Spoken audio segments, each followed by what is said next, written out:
Not fully done, it's not the final one, but it's just like, yes, so much better. Pusher is so much better, and you have to understand it's not about it being pusher, it's about the weight balance.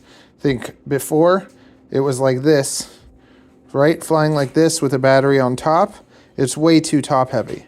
But when you have the drone like this with all the weight underneath, the stacks underneath, the motors are underneath, and then you have the battery on top, you have this beautiful, beautiful center of gravity that there's nothing like it. It flows. It's beautiful. This is the future of FPV freestyle.